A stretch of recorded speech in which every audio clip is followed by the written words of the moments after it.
स्वागत है आपका प्रोस्पेक्ट आईएएस में। ये बहुत ही दुखद बात है कि हम लोग साथ मिलकर बातचीत नहीं कर पाते हैं, डिस्कस नहीं कर पाते हैं और वर्चुअल मोड के थ्रू ही हमें ऑनलाइन ही हमें बातचीत करनी पड़ रही है। लेकिन लगता है कि जल्दी ही ये सुविधा हमें उपलब्ध हो पाएगी कि हम लोग साथ मिलकर भी क्लास में बातचीत कर पाएंगे और वार्तालाप से हम जितने भी विषय हैं और जो भी मुद्दे हैं उनको समझ पाएंगे। तो आज हम बात करेंगे, समझेंगे इतिहास और कला और संस्कृति।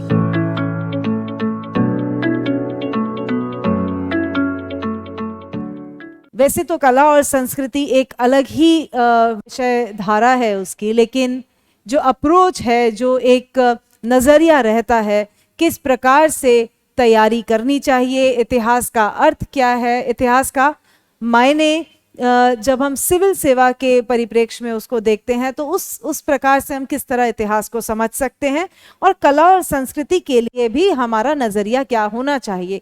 तो इस पर हम लगभग बात करेंगे। तो मैं यहाँ पहले लिख देती हूँ हमारा विषय आज का, इतिहास और कला एवं संस्कृति। कला एवं संस्कृति, तो इसी विषय पर हम बात करेंगे। हमारा जो मुख्य मुद्दा रहेगा आज बातचीत का वो ये है कि किस प्रकार से इतिहास विषय की तैयारी सिविल सेवा परीक्षा के लिए की जाए, प्रारंभिक परीक्षा के लिए और मुख्य परीक्षा के लिए, दोनों के लिए हमारी जो समझ है, जो हमारा नज़रिया है, जो हमारा अप्रोच है, वो क्या रहना चाहिए। हम किस प्रकार से इतिहास को समझे, किस प्रकार से हमें यूपीएससी निर्देशित करता है या निर्देशित करता है कि हम इतिहास को समझे, उस पर हम बातचीत करेंगे। इस बातचीत के 3 स्तर होंगे। पहला स्तर जो होगा वो रहेगा कि हम पहले बातचीत करेंगे कि हमारा सबसे पहले हम डिस्कस करेंगे कि समझना क्यों जरूरी है। इतिहास का हम महत्व की बात करेंगे। महत्व की बात इसलिए करेंगे कि अगर आपने जो पुराने प्रश्न पत्र हैं, अगर उसके ऊपर एक नज़र दौड़ाई है, अगर आप जानते हैं या आपने पढ़ा है पिछले कुछ महीनों या कुछ वर्षों में इतिहास को, तो आप देखेंगे कि इतिहास विषय से काफ़ी सवाल पूछे जाते हैं। लगभग आप देखेंगे कि 15 से अधिक सवाल जो हैं, अगर सारे के सारे जो भी विभाग हैं इतिहास के, प्राचीन, मध्यकालीन और आधुनिक काल के आप मिला लेंगे तो 15 से ही अधिक, एवरेज जो है 15 से अधिक का जाता है। और कई बार तो आप देखेंगे कुछ वर्षों में 20 से 22 सवाल भी इस विषय से पूछ लिए गए हैं। तो इसके आधार पर हम कह सकते हैं कि इतिहास का जो महत्व है वो प्रारंभिक परीक्षा में भी बहुत महत्वपूर्ण है, और अगर आप जीएस पेपर 1 में देखेंगे जो कि आपकी मुख्य परीक्षा या प्रमुख परीक्षा के अंदर है, वहां पर भी इतिहास का महत्व काफी अधिक है। तो पहले हम बात करेंगे कि किस प्रकार से हमें इस विषय को समझना है। उसके बाद हम बात करेंगे कि आपका सिलेबस क्या है। दूसरा जो महत्वपूर्ण हमारा मुद्दा रहेगा वो है कि पाठ्यक्रम क्या है। इसके अंदर बहुत सारे ऐसे छुपे हुए मुद्दे हैं जिनको हमें उजागर करना होगा। मैं एक तरह से, आप देखेंगे जिस तरह से कहा जाता है भानुमति का पिटारा, उसी तरह से ये पिटारे को हम खोलेंगे और जितने भी पाठ्यक्रम के आयाम हैं उनको हम पूर्ण रूप से यहाँ पर उस पर विचार विमर्श करेंगे। उसके अलावा जो तीसरा बहुत ही महत्वपूर्ण आयाम रहता है सिविल सेवा परीक्षा को समझने के लिए, और जिस पर मैं देखती हूँ कि जो स्टूडेंट्स हैं वो बहुत ज़्यादा उस पर जोर देते हैं या उस पर उसके आधार पर अपनी समझ बनाते हैं, वो है ट्रेंड एनालिसिस। ज़्यादातर इसका अंग्रेजी भाषा में ही इसका प्रयोग किया जाता है। बेहतर तरीके से समझ पाएंगे, इसलिए मैं यहां पर ट्रेंड एनालिसिस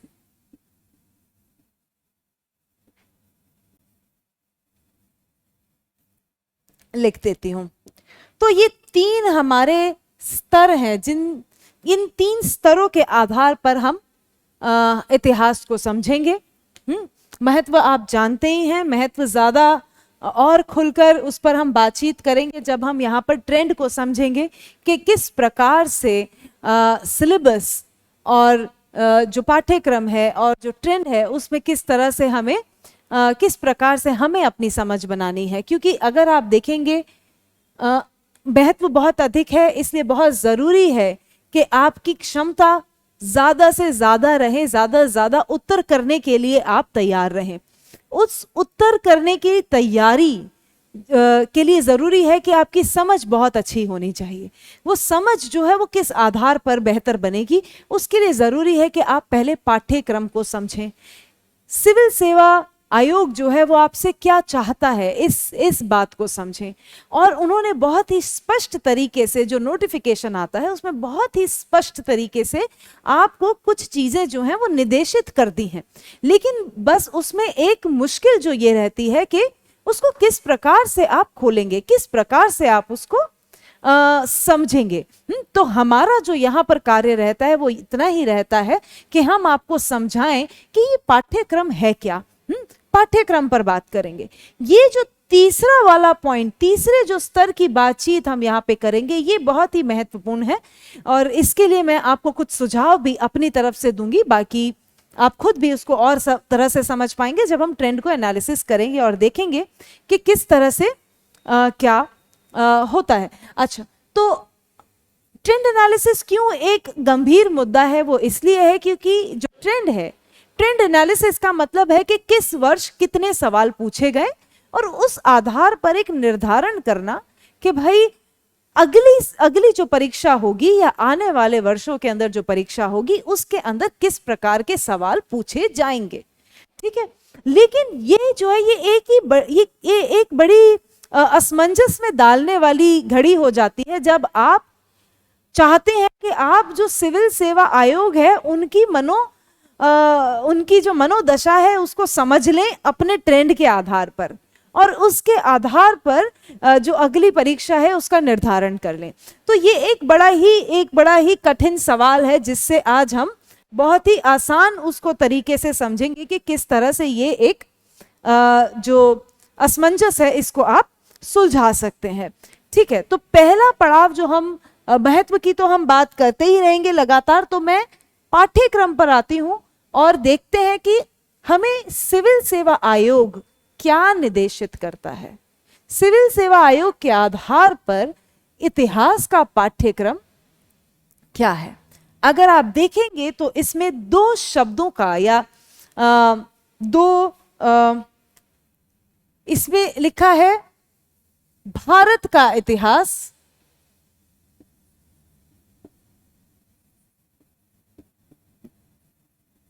भारत का इतिहास और स्वतंत्रता आंदोलन का इतिहास। भारतीय स्वतंत्रता आंदोलन, इन दो मुख्य मुद्दों को जोड़कर आपका पाठ्यक्रम बना दिया गया है।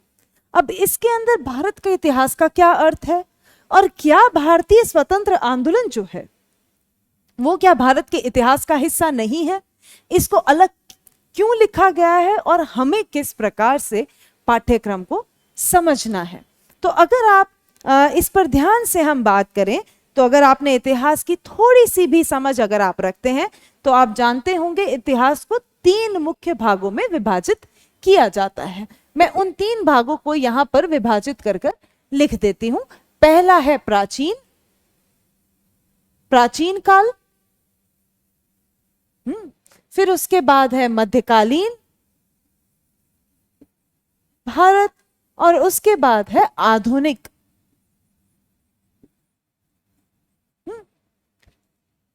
प्राचीन काल जो है वो 6ठी शताब्दी तक उसके बाद आप यहां देखेंगे कि 18वीं सदी तक और 18वीं सदी से अगर आप यहां देखेंगे तो 1750 से हम आधुनिक समय को मानते हैं। अब प्राचीन काल में क्या आएगा, मध्यकालीन में क्या आएगा और आधुनिक में हम क्या समझे और भारतीय स्वतंत्रता आंदोलन को कहां रखे, वो बहुत जरूरी है। हम एक एक करके, मैं आपको बहुत ही सूक्ष्म तरीके से अभी सिलेबस को नहीं समझा सकती, क्योंकि अगर हम प्राचीन काल के किसी एक भी विषय को या एक भी हम मुद्दे को ले लेते हैं, जैसे कि अगर हम पाषाण काल की बात करें तो उसमें भी बहुत सारी चीजें हैं, तो लेकिन मैं आपको एक बहुत ही ब्रॉड तरीके से, एक बहुत ही विस्तृत तरीके से एक आपको चार्ट, एक रोड मैप आपको मैं बनाकर देना चाहती हूं कि आप समझ पाए कि हम प्राचीन भारत जब हम कहते हैं तो हम किन किन मुद्दों की बात कर रहे हैं, किन बिंदुओं पर हमें जोर देना है या हमें पढ़ना क्या क्या है, प्राचीन भारत में क्या क्या विषय बिंदु आते हैं और मध्यकालीन में क्या आते हैं और आधुनिक जो समय है उसका क्या हिस्सा है। भारतीय स्वतंत्रता का जो आंदोलन है वो आधुनिक भारत का जो इतिहास है उसी का एक बहुत महत्वपूर्ण हिस्सा है। और आधुनिक भारत के साथ साथ जो स्वतंत्रोत्तर भारत है, स्वतंत्रता के बाद का जो भारत है, 1947 के बाद का जो काल है, वो भी हम इसमें शामिल करते हैं। हम 1947 से लेकर 1991 तक का काल लेते हैं, जब 1991 की एक हम जो समय रेखा है उसको इसलिए खींचते हैं क्योंकि वो एक महत्वपूर्ण समय था जब आप देखेंगे एलपीजी को भारत में लाया गया, वैश्वीकरण का समय आता है और साथ साथ में जो सोवियत संघ है उसका विघटन होता है। तो इसीलिए हम यहाँ की समय रेखा जो है 1947 से 91 रखते हैं। तो पहले अब मैं बात करना शुरू करूंगी प्राचीन काल से। उसी में हम देखते हैं कि प्राचीन, मध्यकाल और आधुनिक काल आता है। भारत का इतिहास के साथ साथ हम यहां पर जिस प्रकार से हमें पाठ्यक्रम में दिया गया है या नोटिफिकेशन में हमें जिस प्रकार से बताया गया है वो है भारतीय स्वतंत्रता आंदोलन, या जिसको हम शॉर्ट में INM भी लिख सकते हैं। तो जब हम प्राचीन काल की बात करते हैं तो आप प्राचीन काल में देखें, लगभग हमारे पास 10 ऐसे विषय बिंदु है जिनको हमें पढ़ना है। अगर आप पूरे पाठ्यक्रम को देखेंगे, प्राचीन भारत की अगर आप समय रेखा देखेंगे तो आप पाएंगे कि लगभग 10 मुद्दे जो हैं हमें इस प्रकार से मिलते हैं। तो पहला है हमारा, आप देखेंगे पाषाण काल। पाषाण काल के अंदर पुरा पाषाण काल, मध्य पाषाण काल और नव पाषाण काल का समय आता है। उसके बाद ताम्र पाषाण काल आते हैं और ताम्र पाषाण कालीन बहुत सारी जो संस्कृतियां हैं वो जुड़ी हुई हैं। उसके बाद आपके पास हड़प्पा का विषय है जो कि बहुत ही महत्वपूर्ण है। हड़प्पा के बाद आपके पास आता है जनपद और महाजनपद। जनपद और महाजनपदों से सवाल बहुत ही कम ही पूछे जाते हैं, लगभग आज तक कोई मुख्य रूप से सवाल नहीं पूछे गए हैं, लेकिन प्राचीन भारत को समझने के लिए ये एक महत्वपूर्ण कड़ी है। उसके बाद जैन और बौद्ध धर्म है, 6ठी शताब्दी का समय है। उसके बाद मौर्य काल है, उसके बाद मौर्योत्तर काल है, मौर्योत्तर काल है। फिर उसके बाद गुप्त हैं, गुप्त काल आता है, फिर गुप्तोत्तर काल है। इस प्रकार से आप लगभग देखेंगे कि यदि हम प्राचीन भारत को समझें तो हमारे पास लगभग 10 ऐसे मुख्य डिविजन्स आ जाते हैं, चैप्टर्स आ जाते हैं जिनको हमें पढ़ना है। उसके साथ साथ बहुत सारी क्षेत्रीय विविधताएं भी जो हैं वो भी प्राचीन भारत के प्राचीन काल के समय में हमें उनको समझना है। क्योंकि बहुत सारी क्षेत्रीय जो व्यवस्थाएं थी, क्षेत्रीय राजनीतिक व्यवस्था जो थी वो भी इस समय उभर रही थी। अभी हम आ जाते हैं उसके बाद मध्यकाल। मध्यकाल का समय जो है लगभग 1750 तक का माना जाता है। तो पूर्व मध्यकाल और उत्तर मध्यकाल, पूर्व मध्यकाल और मध्यकाल का समय हम 3 भागों में देख सकते हैं। पहले आप देखेंगे कि सल्तनत काल है, उसके बाद मुगलों का राज देखेंगे, मुगलों को देखेंगे, उसके बाद बहुत सारी क्षेत्रीय राजनीतिक शक्तियां जो हैं वो इस समय में उभरती हैं, जो कि आप देखेंगे 7वीं सदी से लेकर वहां से पूर्व मध्यकाल से इनकी शुरुआत होती है और लगभग आगे तक भी चलती रहती है। जैसे आप मराठा को देखेंगे कि जो मराठाओं का साम्राज्य था वो 17वीं सदी में भी था, 18वीं सदी में भी, और 19वीं सदी के अंदर भी हमें कुछ कुछ उनके प्रमाण हमें मिलते हैं। अब इस समय को हमें कैसे पढ़ना है, इस समय के लिए हमारे लिए क्या महत्वपूर्ण है? अगर हम पूरा समय काल देखें तो हमें इसको राजनीतिक दृष्टि से पढ़ना है, सामाजिक व्यवस्था हमें यहाँ की देखनी है, यहाँ का हमें यहाँ की संस्कृति, सांस्कृतिक हमें यहाँ का सांस्कृतिक परिप्रेक्ष्य समझना है। उसके साथ साथ प्रशासनिक जो इतिहास है वह भी बहुत ही महत्वपूर्ण है, क्योंकि प्रशासन के आधार पर अगर आप देखें तो बहुत ही सुसंगठित और सुनिश्चित रूप से यहाँ पर बदलाव होते हैं। उसके बाद एक जो बहुत ही महत्वपूर्ण हमारा जो हिस्सा है वो है आधुनिक भारत का, आधुनिक काल का। आधुनिक काल के अंदर मैं यहां से ये थोड़ा सा लिमिट कर देती हूं क्योंकि लिखने में सुविधा रहेगी और आप भी सुविधा पूर्वक देख पाएंगे। तो आधुनिक जो काल है वो 1750 से लेकर 1991 तक हम मान सकते हैं। इसको आप तोड़ लीजिए, 1750 से लेकर 1947 तक और फिर 1947 से लेकर 1991 तक, इस काल को हम रखेंगे।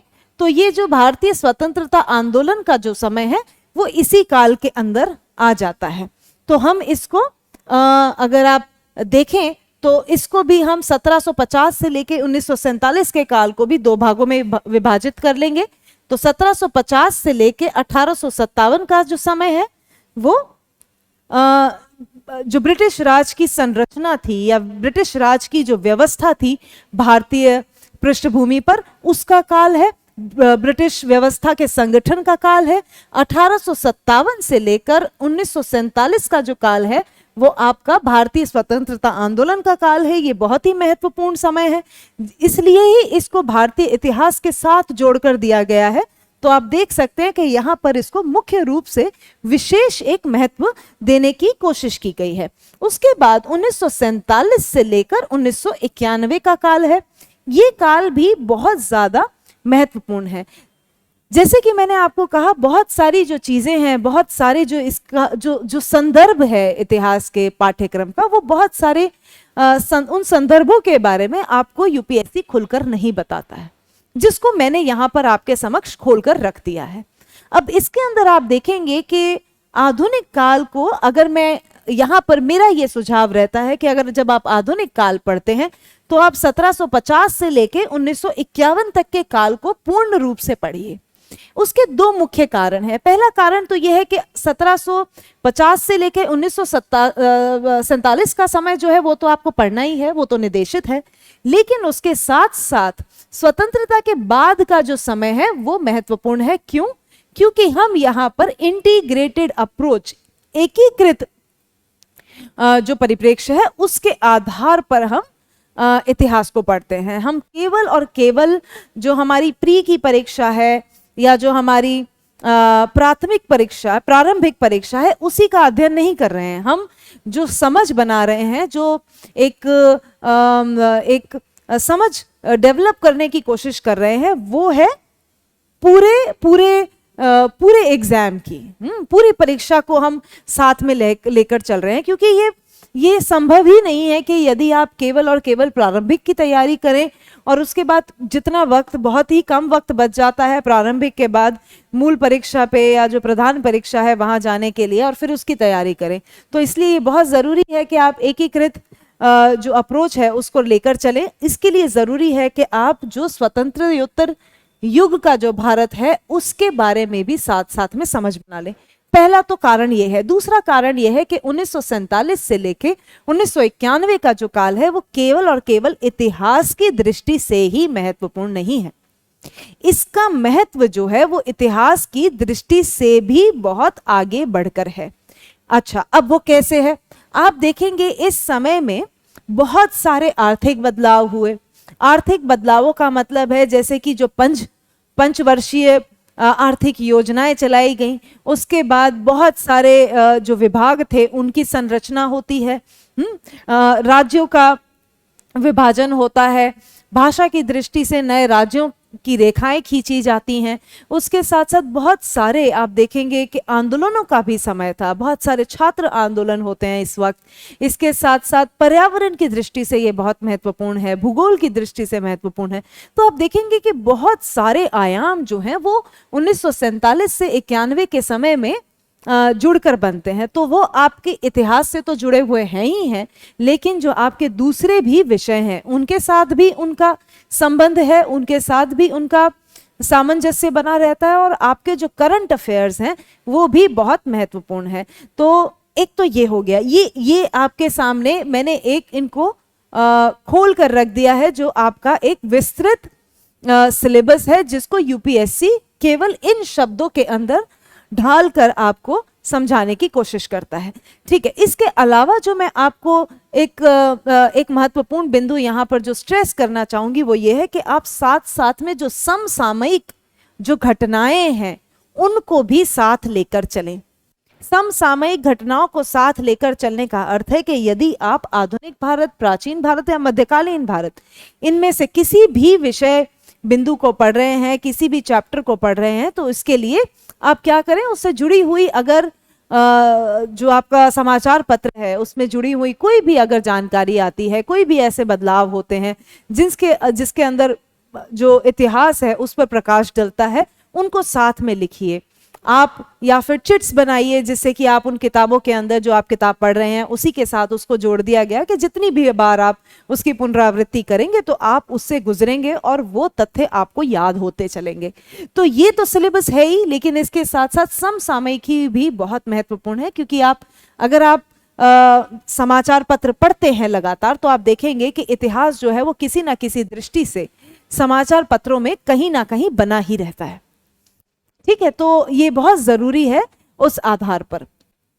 तो ये तो हमने समझ लिया कि हमारा सिलेबस क्या है, लेकिन अब हमें समझना है कि हमें इसकी तैयारी जो है वो किस प्रकार से करनी है, किस प्रकार से हमें इसको समझना है। ठीक है, अब आप सोचेंगे कि पूरे इतिहास के अंदर, पूरे विषय के अंदर जितने भी टॉपिक हो सकते थे, मैम ने वो सारे के सारे टॉपिक जो हैं वो बता दिए हैं, तो इसमें से करना क्या नहीं है। इसमें से कुछ ऐसे भी चीजें हैं जो आपको नहीं करना है जब आप प्रारंभिक परीक्षा पर अपनी नजर बनाए हुए हैं। तो प्रारंभिक परीक्षा के लिए कुछ लोग जानते भी होंगे कि आपको जो विश्व इतिहास है वो बिल्कुल भी नहीं पढ़ना है। जो करंट अफेयर्स से जुड़ी हुई चीजें हैं, जो आपकी समसामयिकी से जुड़ी हुई चीजें हैं, वो तो आपको ध्यान रखनी ही रखनी है, वो किसी भी विषय बिंदु पर आती हूं, लेकिन आपको इतिहास की दृष्टि से विश्व इतिहास को नहीं समझना है। तो मैं उस चीज को यहां पर क्लियरली आपको लिख भी देती हूं कि आप विश्व इतिहास जो है छोड़ सकते हैं। अगर आप चाहें तो इसको आप छोड़ सकते हैं, विश्व इतिहास को। इसकी जरूरत जो हमें पड़ेगी वो बहुत ज्यादा पड़ेगी जब हम बात करेंगे प्रधान परीक्षा की या मुख्य परीक्षा की जब हम बात करेंगे तब हम विश्व इतिहास के बारे में जानेंगे। ठीक है, तो मैंने आपको एक पाठ्यक्रम का एक विस्तृत जो रोड मैप है वो आपको समझा दिया।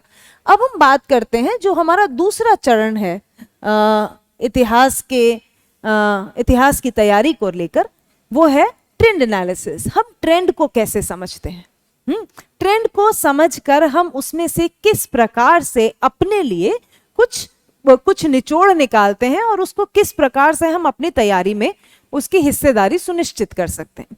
तो ट्रेंड का जो एक फॉर्मेट है, जो एनालिसिस है, वो आपकी स्क्रीन पर आपको दिखाई दे रहा होगा। आप देखेंगे कि किस प्रकार से सवाल पूछे गए हैं। पहले मैं आपको यहां पर सवालों की एक तुलना जो है वो करके बता देती हूं, उसके बाद हम बात करेंगे कि हमें जो ये ट्रेंड है इसको समझना कैसे है। आप प्राचीन काल में देखिए 2013, 14, 15 कम सवाल पूछे गए हैं। 2013 के अंदर 3 सवाल पूछे गए, 2014 और 15 के अंदर केवल एक ही सवाल पूछा गया। उसके बाद 2016 में फिर से 3 सवाल पूछे गए, लेकिन 2017 में और 18 में हम देखते हैं कि इसका जो अंक जो थे वो बढ़ गए, जितने ज्यादा अधिक सवाल पूछे गए, 5 और 6 सवाल 2017 और 18 में पूछे गए। इसको देखते हुए 2018 या जो 19 में परीक्षा में बैठने वाले थे उनको लगा कि अब तो हो सकता है कि जो प्राचीन भारत का इतिहास है उसका महत्व बढ़ जाए, लेकिन ऐसा नहीं होता है। आप देखेंगे 2019 में केवल 2 सवाल ही इस हिस्से से पूछे गए। तो यहाँ पे देखिए कि अगर आप पूर्ण रूप से अगर आप ट्रेंड पर निर्भर हो जाते हैं तो ये कितना घातक सिद्ध हो सकता है। बहुत ही जानलेवा हो सकता है। ये जानलेवा मैं इसलिए कह रही हूँ इसको क्योंकि मैं जानती हूँ कि जब परीक्षा की तैयारी करने के लिए आप लोग आते हैं तो एक हम अपने दिमाग में एक फ्रेमवर्क लेके आते हैं कि बहुत बेहतर रहेगा कि जब पहले ही अभ्यास के अंदर आप इस परीक्षा से निकल जाएं और जो बेहतरीन पद है वो आपको मिल जाए। लेकिन एक जो फ्रेमवर्क हम वो लेके आते हैं वो है 1 साल से 3 साल का समय, जो एक जो विद्यार्थी है, जो अभ्यर्थी है, वो उसमें डिवोट करता है, उतना वक्त जो है वो उसके अंदर लगाता है। ठीक है, लेकिन अगर इस तैयारी को अगर आप उस रूपरेखा में नहीं डालेंगे जिसके आधार पर आप उस परीक्षा में सफल होंगे, तो उस तैयारी का फायदा कुछ नहीं रह जाता है। तो अगर आप पूरी तरह से निर्भर हो जाते हैं, जिस तरह से एक मिथ्या जो समाज में या फिर जो तैयारी कर रहे हैं उन बच्चों में डेवलप हो जाती है कि भाई अभी तो बहुत ही कम सवाल आ रहे हैं, प्राचीन भारत को छोड़ा जा सकता है, या फिर बहुत अधिक सवाल आने की संभावना है तो प्राचीन भारत को कर लीजिए, बाकी विषयों को छोड़ा जा सकता है। ये गलत है। देखिए, इस तरह से ही अगर 2-3 सवाल भी इधर उधर हो जाते हैं और अगर आप उस पर बहुत ज्यादा निर्भर हैं तो यहाँ पर आपके लिए खतरा हो सकता है। 2-3 सवालों से भी आप पीछे छूट सकते हैं, क्योंकि आप देखेंगे कि जो कंपटीशन है वो बहुत ही अधिक संघर्ष के लेवल पर यहाँ पर है। 2020 में आप देखेंगे कि एक औसत जो है यहाँ पे बनाई जाती है और 4 सवाल आते हैं।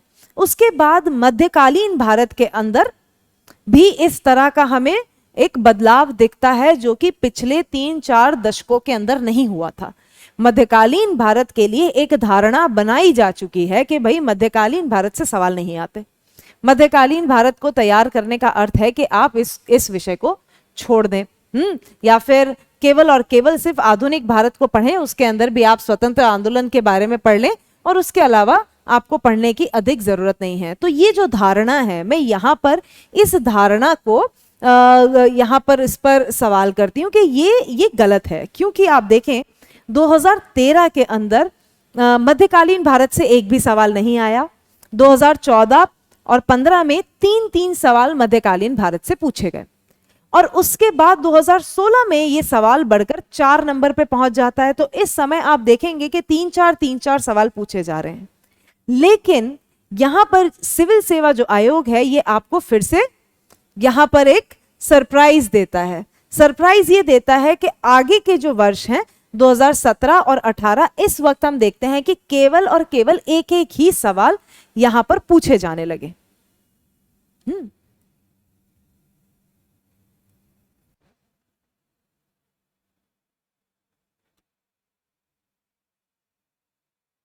सनी एक सेकंड ब्रेक करना, तो ये हो नहीं रहा है चार्ज।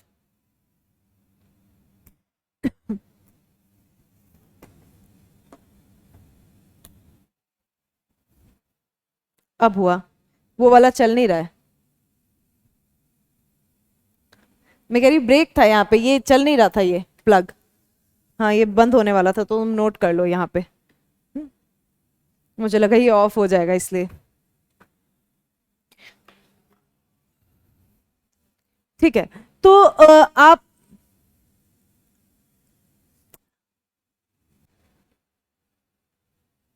मैं ना मेडिवल से मध्यकालीन से फिर से स्टार्ट कर रही हूँ, तो वो थोड़ा सा पीछे करके कट कर देना, ठीक है ना।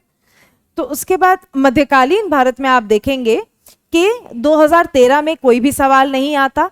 2014 और 15 में तीन तीन सवाल जो है वो मध्यकालीन भारत से पूछे जाते हैं, और उसके बाद 16 में ये नंबर बढ़कर 4 सवाल तक चला जाता है। तो जो अभ्यर्थी थे उनको लगने लगा कि हो सकता है कि अब इसका यहाँ पर इस हिस्से पर भी हमें अधिक जोर देने की जरूरत है। लेकिन सिविल सेवा परीक्षा जो है वो सरप्राइज देती है। वो नहीं चाहती है कि आप इस चीज का निर्धारण कर लें कि किस क्षेत्र से, किस खंड से आपको अधिक सवाल आएंगे। तो यहाँ पर सरप्राइज के तौर पर आप देखेंगे कि मध्यकाल से 2017 और 18 में केवल एक एक सवाल आया। जब 17 और 18 में केवल एक एक सवाल आया, तो इस प्रकार से यहां पर धारणा बन गई कि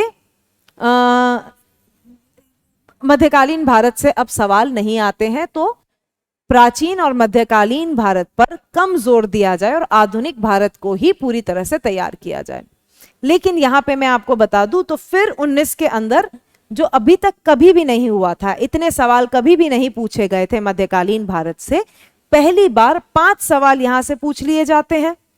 और आप देखेंगे कि 2019 के अंदर प्राचीन भारत से भी 2 सवाल आ जाते हैं। और अगर साथ साथ में अगर आप कला और संस्कृति की दृष्टि से देखें, तो कला और संस्कृति के भी जो सवाल थे वो प्राचीन और मध्यकालीन भारत से आते हैं, तो 2 सवाल ये पूछे जाते हैं। तो कुल मिलाकर अगर आप देखेंगे 9 सवाल जो हैं वो प्राचीन भारत, मध्यकालीन भारत और कला और संस्कृति, जो कि प्राचीन और मध्यकालीन भारत से जुड़ा हुआ सवाल थे, वहां पहुंच जाते हैं। तो आप देखिए कि अगर आपने इन खंडों को अगर आपने तैयार नहीं किया होगा, तो आप कितनी बड़ी दुविधा में फंस सकते हैं। क्योंकि जब हम अपना एक समय परीक्षा की तैयारी में लगा रहे हैं, हम अपने परिवार से दूर हैं, हम बाकी चीजें नहीं कर रहे हैं, सब पर हमने एक ब्रेक लगा रखी है और उसके बाद हम तैयारी कर रहे हैं, और अगर हम वहां पर केवल और केवल ये जो एनालिसिस है, ट्रेंड है, उस पर अगर हम निर्भर हो जाते हैं, तो हम बहुत ही गलत प्रकार के निर्णय ले सकते हैं। तो इसलिए मेरा सुझाव ये रहता है कि आप हमेशा निर्भर करें पाठ्यक्रम पर। पूरा का पूरा जो सिलेबस है, पूरा जो पाठ्यक्रम है, उसको तैयार करें और उस पर निर्भर रहें। ये बिल्कुल सही है, ऐसा मैं नहीं कहती हूं कि जो ट्रेंड एनालिसिस है उस पर आप उसकी समझ ना बनाएं, उसकी समझ जरूर बनाएं, उस समझ को अपनी तैयारी में उसको सम्मिलित भी करें, लेकिन उस पर निर्भरता ना बनाएं, उस पर पूर्ण रूप से निर्भर ना रहें। निर्भर रहने के लिए आपके पास आपका पाठ्यक्रम होना चाहिए। जब आपका पाठ्यक्रम पूरी तरह से क्लियर रहेगा, आपकी समझ जो है वो पूरे दौर की, प्राचीन काल से लेकर स्वतंत्र उत्तर भारत तक, आधुनिक काल तक अगर बन जाती है, तो आप बहुत ही ज्यादा कॉन्फिडेंट महसूस करेंगे। और जितने भी सवाल, जितने भी प्रश्न आपके परीक्षा पत्र में आएंगे, आपके पास ये क्षमता होगी कि आप उन सवालों का जो उत्तर है वो समझ पाएं और खोज पाएं। जरूरी नहीं होता है कि जब जितने भी सवाल आए और सारे के सारे अभ्यर्थी अगर उन्होंने पूरा अपना अध्ययन किया भी है, उसके बाद भी वो सारे के सारे प्रश्नों का एक ही बार में जवाब दे दें। लेकिन ऐसा हो सकता है कि आप उसको पढ़कर आपकी समझ इस तरह से बेहतर हो जाएगी कि आप उन सवालों को बेहतर तरीके से समझ पाएंगे और उसका उत्तर देने के लिए भी आप तैयार होंगे। तो उसके बाद आप देखेंगे कि आधुनिक भारत का जो समय है उससे जुड़कर जो सवाल है उसमें भी काफी बदलाव होता है। शुरुआती दौर में 2013 से लेकर 2016 तक आप देखेंगे कि 5-6 और 2015 के अंदर 8 सवाल पूछे गए थे, लगभग नहीं तो 6-7 सवाल पूछे जाते थे। 2018 के अंदर एक बदलाव आता है और उसके अंदर 12 सवाल जो हैं वो आधुनिक भारत से पूछ लिए जाते हैं। आधुनिक भारत से 12 सवाल पूछे जाते हैं और स्वतंत्रोत्तर युग से भी 2 सवाल पूछे जाते हैं, तो कुल मिलाकर 14 सवाल पूछे जाते हैं। लेकिन यहां पर क्या होता है कि फिर से एक धारणा जो है वो बन जाती है। धारणा ये बनती है कि भाई आधुनिक जो भारत है उससे अधिक सवाल पूछे जाते हैं और बाकी जो क्षेत्र हैं वो कम महत्वपूर्ण है। लेकिन इस धारणा को सिविल सेवा आयोग बेहतर तरीके से समझता है, तो वो उस धारणा को फिर से तोड़ता है। आप देखेंगे 2019 के अंदर केवल 6 सवाल जो है वो पूछे जाते हैं और स्वतंत्रोत्तर युग से भी कोई सवाल नहीं आता। तो जहां आप सोच रहे थे कि 10 से अधिक सवाल पूछे जाएंगे वो घटकर 6 पर आ जाता है आंकड़ा। और उसके बाद भी 2020 के अंदर भी हम देखते हैं कि 9 सवाल पूछे जाते हैं और 2020 के अंदर अगर आप टोटल देखेंगे तो 4 सवाल आते हैं प्राचीन भारत से, 2 सवाल आते हैं मध्यकालीन भारत से और 4 सवाल कला एवं संस्कृति से आते हैं। कला एवं संस्कृति के सवाल भी प्राचीन और मध्यकालीन भारत से जुड़े हुए रहते हैं। तो आप देखिए कि यहाँ पर आपके पास 10 सवाल आ रहे हैं प्राचीन और मध्यकालीन भारत को और कला और संस्कृति के परिप्रेक्ष्य को मिलाकर, और 9 सवाल आ रहे हैं आपके आधुनिक भारत से। तो लगभग जो औसत है वो लगभग वहीं पहुंच जाता है। ये बैलेंस कर कर यहाँ पर हम देखते हैं कि यूपीएससी चल रहा है। तो इसलिए हमें इन धारणाओं में नहीं फंस कर रहना है, ये बहुत ही गड़बड़ हो जाएगा अगर हम सिर्फ ट्रेंड एनालिसिस से पनपी हुई, ट्रेंड एनालिसिस से उभरी हुई जो धारणाएं हैं उसमें फंस कर रह जाएं। हमारी जो नजर है वो पाठ्यक्रम पर होनी चाहिए और ये बहुत जरूरी है कि हम पूरा पाठ्यक्रम अच्छे से तैयार करें और एक बेहतर समझ बनाएं। तो यहां पर कहने का अर्थ क्या है? पहली बात कि पाठ्यक्रम सबसे महत्वपूर्ण है, पूरा तैयार करें। कोई भी हिस्सा पाठ्यक्रम का आपकी तरफ से नहीं छूटना चाहिए। अगर आप बहुत ही सीरियसली आप इसकी पढ़ाई करना चाहते हैं तो पाठ्यक्रम ही कुंजी है। दूसरी बात है कि ट्रेंड एनालिसिस पर निर्भर ना हो।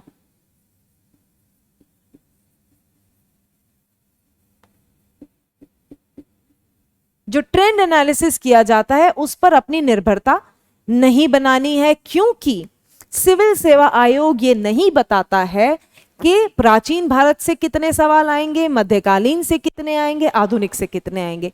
इस प्रकार का कोई भी विभाजन, इस प्रकार का अंक गणित जो है वो सिविल सेवा आयोग नहीं करता है।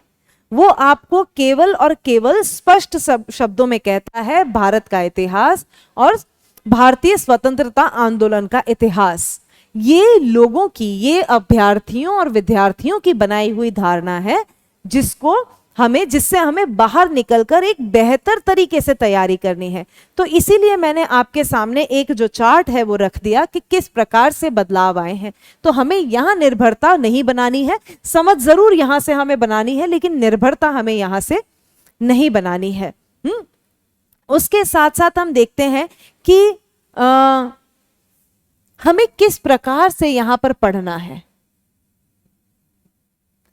या फिर मैं इसे कहूं कि कैसे पढ़ें। ये एक बहुत ही महत्वपूर्ण सवाल रहता है विद्यार्थियों का कि पढ़े कैसे। अगर हम इन पाठ्यक्रम को भी समझ लें तो पहली बात तो आपको पाठ्यक्रम को समझना है, जो आप यहां, मैंने इसको एक खोलकर आपके सामने रख दिया और मैं आपको ये भी कहूंगी कि आप इसको नोट करें और इसको 2-3 बार पढ़ें।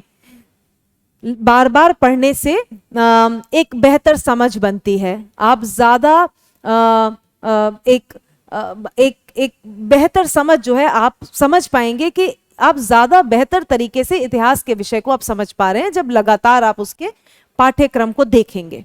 तो कैसे पढ़ें, इतिहास को कैसे पढ़ें, इसके लिए बहुत जरूरी है कि आप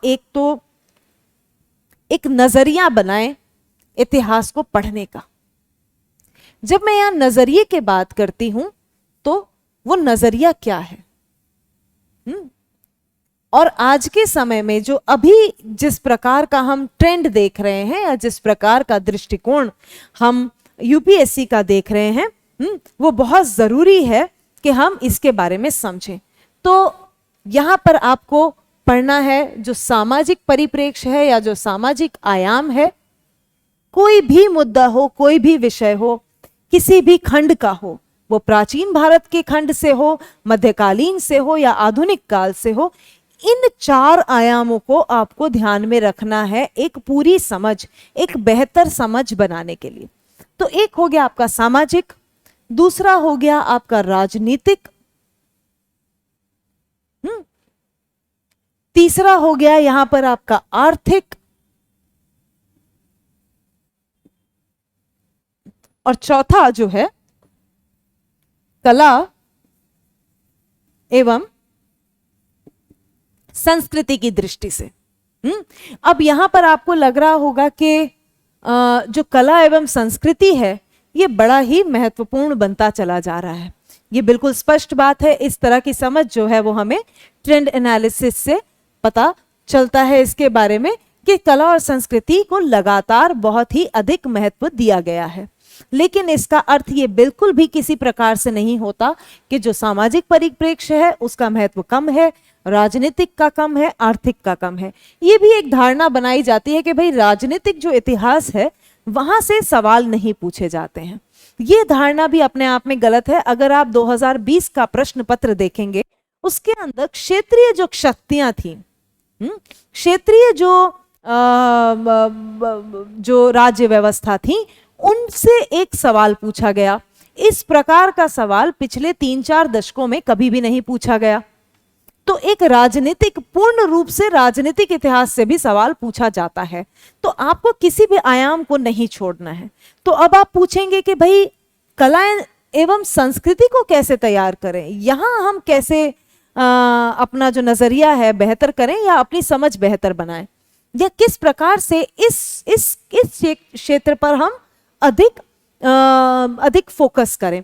तो इसके लिए मैं आपको एक बहुत ही आसान सा पाई चार्ट बना के दिखा देती हूं। मतलब वो बहुत ही रफ एक पाई चार्ट, जिससे कि आपको एक अंडरस्टैंडिंग होगी कि मैं कहना क्या चाह रही हूं। मान लीजिए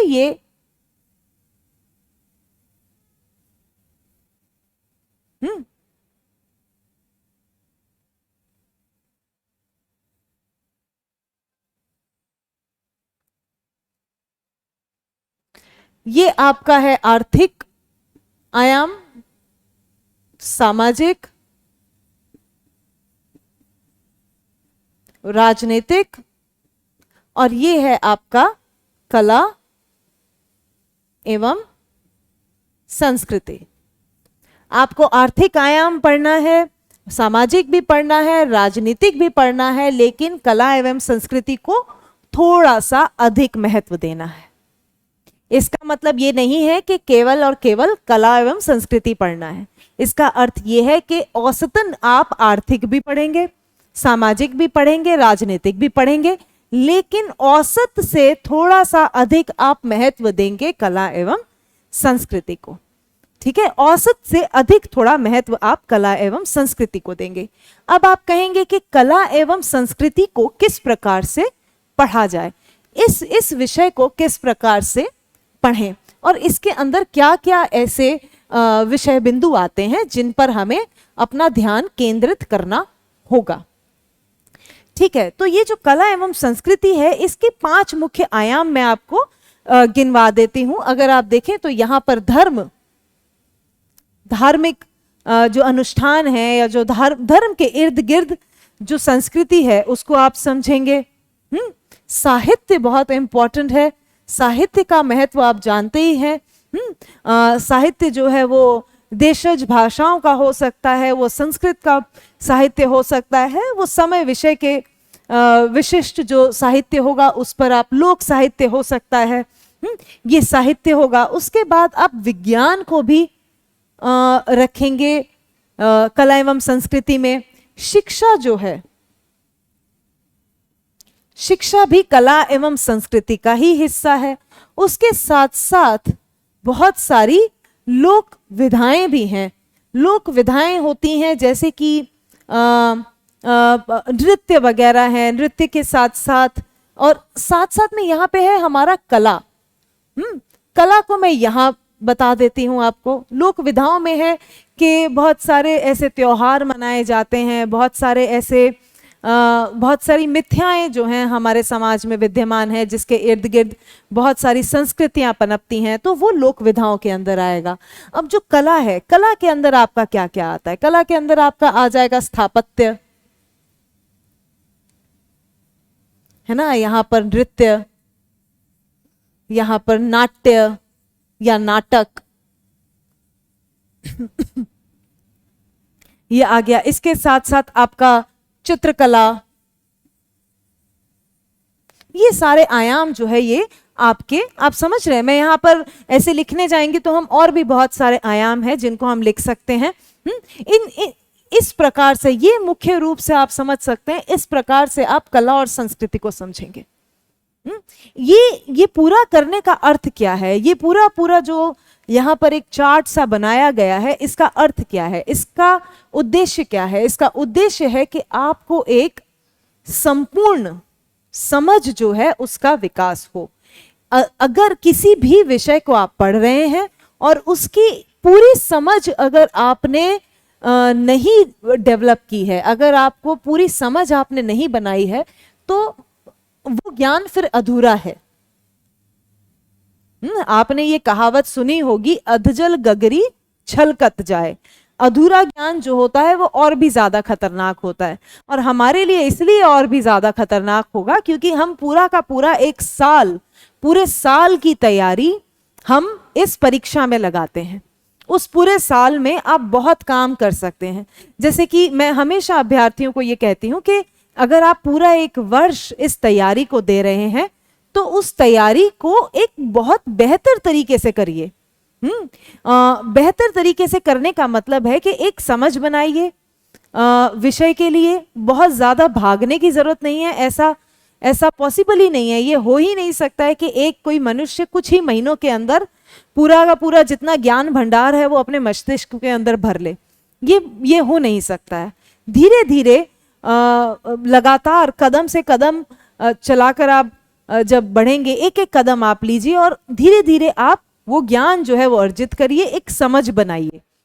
और उस समझ को पूरा बनाइए, अधूरा मत बनाइए।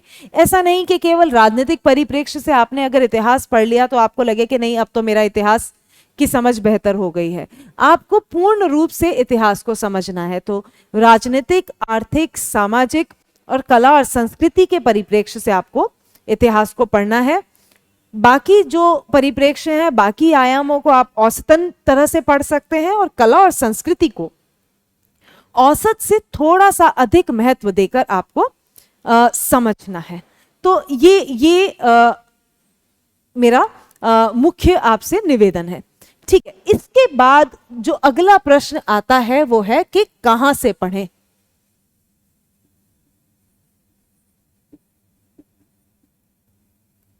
कौन से ऐसे स्रोत हैं जहां से पढ़ाई की जानी चाहिए?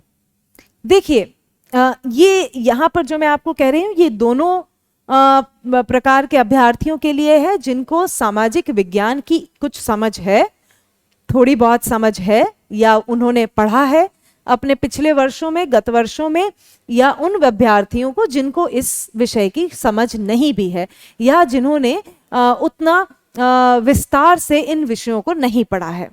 जिन्होंने पढ़ा है उनके लिए भी बहुत जरूरी है अपने बेस को, अपने जो नींव है उसको फिर से मजबूत करना, क्योंकि इस परीक्षा की जो डिमांड है उसके आधार पर अपनी समझ को बनाना।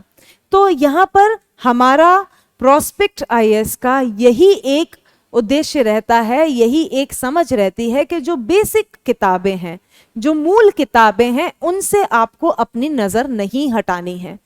अगर आप मार्केट में देखेंगे तो अनगिनत किताबें जो हैं आपको इतिहास के ऊपर मिल जाएंगी, बहुत किताबें मिल जाएंगी, लेकिन हम लोग यहाँ पर आपको यही सजेस्ट करते हैं कि जो मूल किताबें हैं वहीं से वो किताबें जो है दूसरी बन रही हैं। तो आप मूल को छोड़कर जो पायरेटेड किताबें हैं या जो कंपाइलेशन है उस पर आप जाएं क्यों? आप मूल जो टेक्स्ट हैं, जो मूल किताबें हैं, उनको पढ़िए। तो प्राचीन भारत के लिए आर.एस. शर्मा की किताब है, मध्यकालीन भारत के लिए सतीश चंद्र की किताब है, मॉडर्न हिस्ट्री के लिए या फिर आधुनिक भारत के इतिहास के लिए बिपिन चंद्र की किताब है। तो ये 3 किताबें तो बहुत ही उपयोगी हैं, इनको पढ़ना ही पढ़ना है। अब कहेंगे कि अब इनको एनसीईआरटी को किस तरह पढ़ें, दूसरी किताबों को किस तरह पढ़ें? पहली बात तो मैं आपको ये कहूंगी कि अगर आप तैयारी शुरू में कर रहे हैं, एकदम शुरुआती दौर में है, तो 2 विषयों से ज्यादा तीसरा विषय जोड़कर आप तैयारी में ना लगें। शुरुआती दौर में केवल 2 ही विषयों को पकड़ें और तैयारी आराम आराम से करें, पहली बात। दूसरी बात, धीरे धीरे उन किताबों को पढ़ें, और जिस तरह से अगर आप क्लासेस ले रहे हैं, कहीं से भी क्लासेस ले रहे हैं, हम तो चाहेंगे कि आप हमारे पास आएं और हम साथ में ये समझ डेवलप करें। लेकिन अगर आप प्रोस्पेक्ट में ना लेकर भी कहीं पे भी हैं आप, तब भी जरूरी है, हमारा ये सजेशन रहता है, जो हमारी एक्सपर्ट टीम है, कि आप जो कक्षा में पढ़ाया जा रहा है उसके साथ साथ जो भी चैप्टर हैं, जो भी विषय सूची में आपको दिए गए हैं बिंदु, उनको उस प्रकार से पढ़ते चले जाएं। अगर पाषाण काल की बात हो रही है तो पाषाण काल को पढ़ें, और उसको पहले जो 6ठी कक्षा की एनसीईआरटी है उससे भी पढ़ें, और 11वीं कक्षा की एनसीईआरटी है उससे भी पढ़ें, और उसके बाद आगे की और भी किताबें जो आप पढ़ना चाहें वो पढ़ सकते हैं। तो 3 किताबें तो ये मुख्य हो गई, इसकी लिस्ट आपको स्क्रीन पर दिखाई दे रही होगी। स्वतंत्रोत्तर भारत के इतिहास के लिए कक्षा 12वीं की एनसीईआरटी जरूर पढ़ें। स्वतंत्र भारत के अंदर राजनीति, इस प्रकार से इसका एक टाइटल है, वो आप जरूर पढ़ें। कल्चर के लिए, कला और संस्कृति के लिए एनसीईआरटी की जितनी भी किताबें आती हैं, 11वीं कक्षा के लिए कुछ किताबें लिखी गई हैं, उनको जरूर पढ़ें। और मार्केट में और भी किताबें कला और संस्कृति से जुड़ी हुई हैं, उनको आप ले सकते हैं, किसी भी स्टैंडर्ड बुक को आप कंसिडर कर सकते हैं। इसके अलावा प्रोस्पेक्ट आईएएस का स्टडी मटेरियल जो है वो बहुत ही ध्यान से, बहुत रिसर्च करने के बाद, बहुत ही संशोधन के बाद, और एक विस्तृत टीम द्वारा बनाया जा रहा है। तो आप इस पर पूरी तरह अपना विश्वास रख सकते हैं, और प्रोस्पेक्ट आईएएस के स्टडी मटेरियल को भी आप पढ़ सकते हैं, जो कि हम सभी टीचर्स मिलकर उस पर साथ में काम कर रहे हैं। ठीक है, तो ये तो हमारा एक हमने रूपरेखा खींची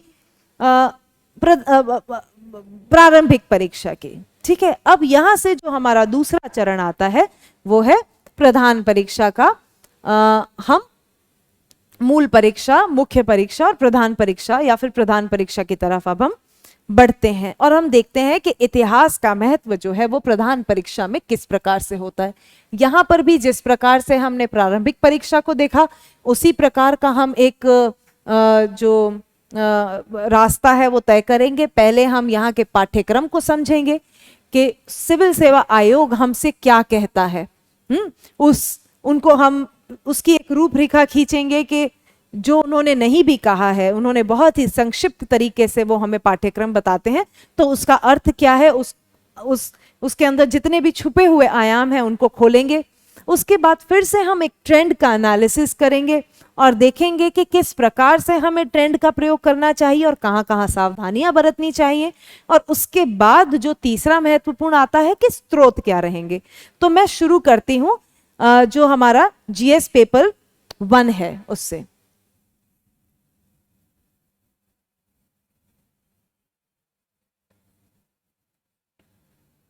ठीक है, तो जीएस पेपर 1 के अंदर आप देखेंगे कि 3 मुख्य बिंदु जो है वो हमें दिखाई देते हैं। पहली बात तो है इतिहास, उसके साथ साथ समाज और विश्व के बारे में बात हो रही है यहां पर, और साथ साथ में भूगोल के बारे में भी बात हो रही है। ये चार जो मुख्य बिंदु हैं वो उभर कर आते हैं जीएस पेपर 1 के टाइटल में। भारतीय विरासत, संस्कृति, इतिहास और भूगोल, विश्व का इतिहास और भूगोल एवं समाज। समाज, इतिहास, समाज, विश्व, भूगोल, ये चार मुख्य बिंदुओं पर हमें अपना ध्यान केंद्रित करना है और समझना है कि किस प्रकार से इसकी तैयारी हम कर सकते हैं, किस प्रकार से सवाल पूछे जाते हैं। अगर आपने इन प्रश्न पत्रों को देखा है तो आप देखेंगे इतिहास और समाज को जोड़कर सवाल पूछे जाते हैं, इतिहास और भूगोल से भी कुछ कुछ सवाल आ जाते हैं, भूगोल और विश्व से भी कुछ सवाल आ जाते हैं। ठीक है, और सबसे जो ज्यादा हमें लगता है कि जो मनपसंद सिविल सेवा आयोग का एक कॉम्बिनेशन है वो है इतिहास और समाज का। और यहाँ पर मैं जनरली जितने भी अभ्यर्थी हैं उनको ये एक सजेस्ट करती हूँ कि जितनी भी असमानताएं हैं समाज में, भारतीय समाज की जितनी भी असमानताएं हैं उनको विस्तार से पढ़ें, उनका जो ऐतिहासिक परिप्रेक्ष्य है, सामाजिक और आर्थिक जो परिप्रेक्ष्य है उसको भी समझें। क्योंकि जो समाज की दृष्टि से जितने भी सवाल आते हैं वो सामाजिक असमानताओं पर निर्धारित भी होते हैं, सामाजिक असमानताओं के आसपास भी आसपास उनका निर्धारण किया जाता है। तो अब इसके अंदर हम देखते हैं कि साथ साथ में यहां पर संस्कृति पर भी, विरासत, जब विरासत कहा गया है तो यहां पर हम देखते हैं कि इस पेपर में संस्कृति और विरासत पर भी बहुत अधिक जोर दिया गया है। यहां पर ऐसा नहीं है, ऐसा देखिए, सिविल सेवा आयोग को समझने के लिए बहुत जरूरी है कि नोटिफिकेशन को ध्यान से पढ़ें और उसकी शब्दावलियों को भी ध्यान से पढ़ें। यहां पर कोई रॉकेट साइंस नहीं हो रहा है। सिविल सेवा आयोग हमें साफ साफ कह देती है कि भाई भारतीय विरासत महत्वपूर्ण है। भारतीय विरासत में संस्कृति के सारे आयाम आ जाते हैं, उन सारे आयामों को हमें ध्यान से पढ़ना है। इसीलिए अगर आप प्रश्न पत्र गत वर्षों का उठाकर देखेंगे तो आप देखेंगे कि संस्कृति से जुड़े हुए, विरासत से जुड़े हुए काफी सवाल पूछे गए हैं। तो यहाँ पे कोई ये ऐसा नहीं है कि गुमराह नहीं करता है हमको यूपीएससी, वो तह तक जाके हमको बताता है, लेकिन ये अभ्यर्थियों पर है कि वो कितना ध्यान से उस नोटिफिकेशन को समझते हैं और पढ़ने की कोशिश करते हैं। तो इसके अंदर हम देखते हैं कि जब भारतीय संस्कृति की बात आती है, एक एक करके मैं पॉइंट के थ्रू यहां पर आपको बताती हूं कि पहला जो हम यहां देखते हैं, भारतीय विरासत की जब बात आती है तो यहां पर विरासत के अंदर, विरासत के अंदर हमारे पास कला का आयाम आता है जो कि बहुत ही महत्वपूर्ण है। उसके अंदर हमें साथ साथ में हमें साहित्य, मैं ये वहां से बता रही हूं जिस भाषा का प्रयोग सिविल सेवा आयोग करता है, वो कहता है भारतीय कला, साहित्य और स्थापत्य, इन 3 शब्दों का प्रयोग नोटिफिकेशन के अंदर किया गया है। और कब से कब तक? प्राचीन काल से लेकर आधुनिक तक, ये तीनों के तीनों आयामों को हमें समझना है और वो परीक्षा की दृष्टि से महत्वपूर्ण है। ये यूपीएससी हमें साफ साफ कह रहा है। तो जब यूपीएससी ने हमें ये कह ही दिया है तो ये बहुत जरूरी है कि हम इस पर अपना ध्यान केंद्रित करें और इस हिस्से को क्लियर करें, इस हिस्से पर अपनी समझ जो है वो बेहतर करें। इसके साथ साथ जब आधुनिक काल की बात आती है तो आधुनिक काल के अंदर भी सिविल सेवा आयोग हमें कुछ चीजें साफ साफ कह देता है कि भाई कुछ तो महत्वपूर्ण जो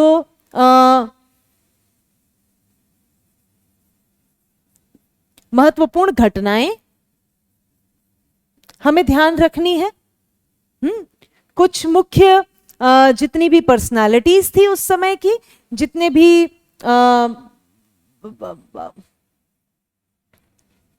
पर्सनालिटीज थी या फिर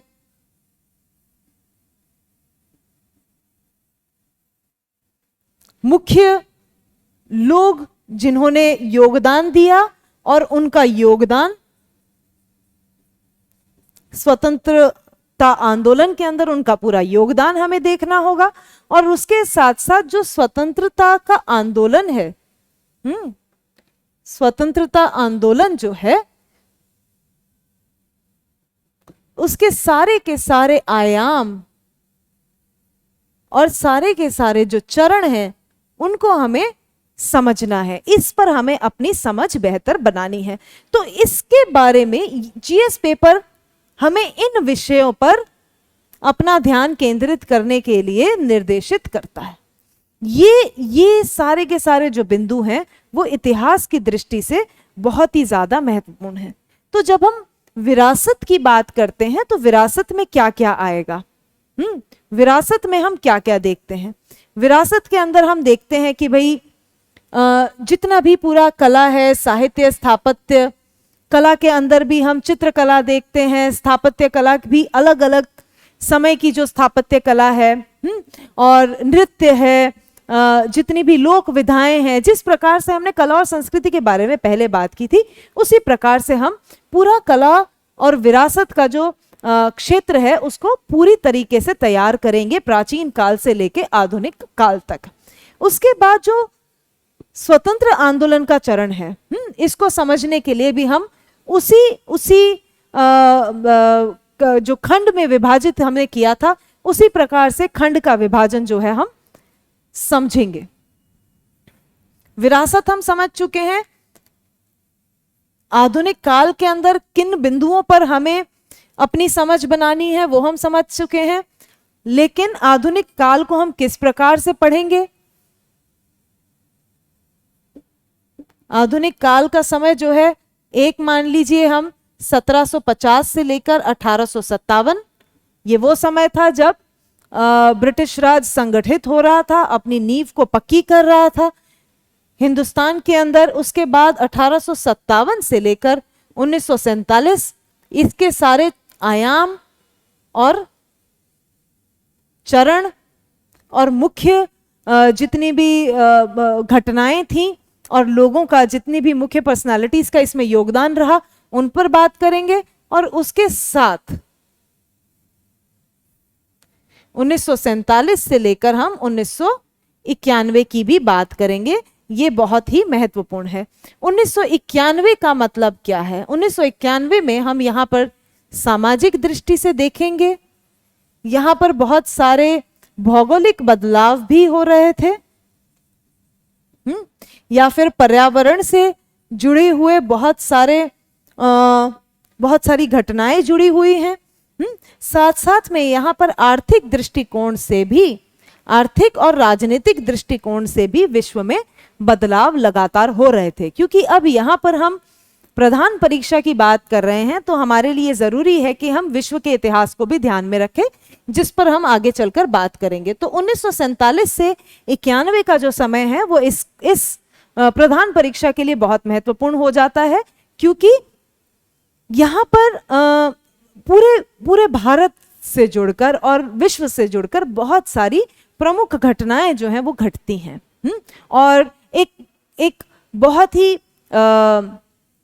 इंटरडिसिप्लिनरी तरह से, जिसको हम कहते हैं कि अनेक विषयों का समावेश होकर हमें इस वक्त को हम समझते हैं। तो ये ना केवल इतिहास की दृष्टि से लेकिन दूसरे जितने भी विषय हैं उनके दृष्टिकोण से भी ये वक्त, ये समय बहुत ही महत्वपूर्ण है। इसके आगे हम चलते हैं। इसके साथ साथ जो हमें विश्व इतिहास के लिए कहा गया है, या फिर विश्व इतिहास से पहले हम बात करते हैं स्वातंत्र्योत्तर काल के लिए आप क्या क्या पढ़ेंगे। यहां पर जिस प्रकार से पुनर्निर्धारण हो रहा था,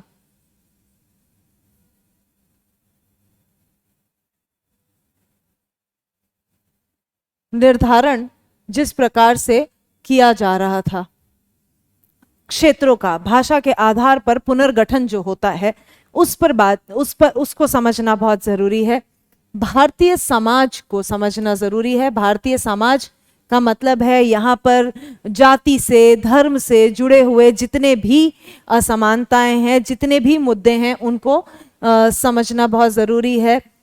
भले वो लिंग के आधार पर असमानता हो, जाति के आधार पर हो, इन सारे के सारे जो एक आप देखेंगे जो अधिक्रम के अंदर जिस प्रकार से समाज विभाजित है, उसको समझना जरूरी है।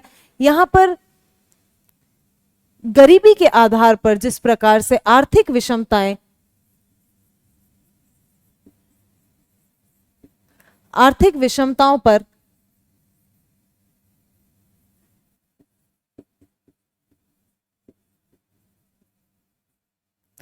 आर्थिक विषमताओं पर भी खास रूप से हमें ध्यान देना होगा। साथ साथ में हम यहां पर वैश्वीकरण की बात करेंगे। वैश्वीकरण के साथ साथ जो सामाजिक बदलाव और भी हुए, जैसे कि आप मान लीजिए धर्म के आधार पर सांप्रदायिकता से जुड़े हुए जो मुद्दे हैं, या सांप्रदायिकता का एक जो सांप्रदायिकता की समस्या है, फिर क्षेत्रवाद की समस्या है, इस प्रकार की जितनी भी समस्याएं आपको दिखती हैं, तो इन सब पर बातचीत होनी जरूरी है और इन सब पर हमारी समझ बननी जरूरी है। तो आप देखेंगे, अगर आप इन विषय बिंदुओं को भी आप देखेंगे तो आप समझ पाएंगे कि ये केवल और केवल भारतीय इतिहास से ना जुड़कर समाज और इतिहास को जोड़ने की कड़ी है। भारत को और विश्व को और पूरे भारतीय समाज में किस प्रकार के बदलाव हो रहे थे, वो हमें मुख्य रूप से इसी वक्त में, इसी समय में हमें बहुत ही स्पष्ट रूप से दिखाई देते हैं। उसके बाद हम चलते हैं विश्व के इतिहास पर। विश्व इतिहास बहुत ही महत्वपूर्ण है। विश्व इतिहास को समझने का क्या तरीका है? विश्व इतिहास को समझने के लिए जिस प्रकार से हमें नोटिफिकेशन निर्देशित करता है, उसके अंदर है घटनाएं, जो मुख्य घटनाएं हैं। घटनाओं के साथ साथ, जैसे घटनाओं के अंदर आप क्या मानेंगे, जैसे कि औद्योगिक क्रांति है, औद्योगिक क्रांति के बाद उपनिवेशवाद, साथ साथ में बहुत सारे आप देखेंगे युद्ध हुए। विश्व युद्ध तो है ही हैं, विश्व युद्ध के अलावा भी आप देखेंगे कोरिया के अंदर, वियतनाम के अंदर और भी बहुत सारी जगह संघर्ष जो है वो चलता रहा और काफी लंबे समय तक चलता रहा। उसके साथ साथ बहुत सारे दर्शनों का भी विकास होता है, समाजवाद, मार्क्सवाद,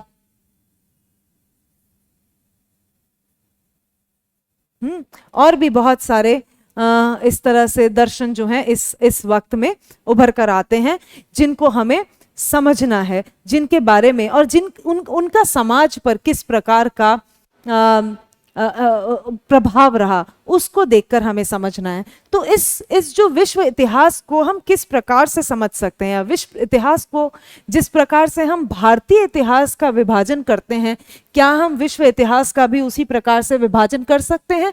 तो अगर हम मुख्य जो घटनाएं हैं उनके आधार पर अगर विभाजन करने के बारे में सोचें, तो मैं यहां पर विश्व इतिहास को वर्ल्ड हिस्ट्री लिख देती हूं, WH, या विश्व इतिहास। तो यहां पर आप देखेंगे 1700 से 1914 का जो समय था, पहले विश्व युद्ध के शुरुआत होने से पहले तक का समय, इसको हम एक खंड मान सकते हैं। अगला खंड हम ले सकते हैं 2 विश्व युद्धों का, 1914 से लेकर 1945 का समय। फिर 1945 से लेकर 1991 का समय ले सकते हैं। 1945 में जब विश्व युद्ध समाप्त होता है और 1951 में जब सोवियत संघ का विघटन हो जाता है। तो इससे बहुत सारे, इस समय में भारत में भी बहुत सारे बदलाव आ रहे थे। वैश्वीकरण का समय था, जो हिंदुस्तान था वो दूसरे देशों से खुला व्यापार करने के लिए तैयार हो चुका था, उसने अपने सारे के सारे द्वार खोल दिए थे। 1951 में सोवियत संघ का विघटन हो जाता है और एक धुरी पर अब विश्व की शक्ति जो थी वो एक धुरी पर आ जाती है, दो ध्रुवीय विश्व जो है उसका भी विघटन हो जाता है। तो इस प्रकार से 1991 बहुत ही महत्वपूर्ण समय है। तो इस प्रकार से हम विश्व के इतिहास को 3 खंडों में विभाजित कर सकते हैं। दूसरा सवाल जब इसके बाद आता है कि विश्व इतिहास को क्या क्या पढ़ना है। विश्व इतिहास में अगर हम एक विस्तृत रूपरेखा देखें, हमने इससे पहले जो नोटिफिकेशन में दिया गया है उसके आधार पर हमने घटनाओं को और लोगों के योगदान को समझा, या जिस प्रकार से हमें यूपीएससी निर्देशित करता है। लेकिन उस निर्देशक को, उस निर्देशन को अगर हम एक विस्तृत तौर से देखें तो उसको हम किस प्रकार से पढ़ सकते हैं अपनी समझ के लिए। पहली बात कि विश्व इतिहास को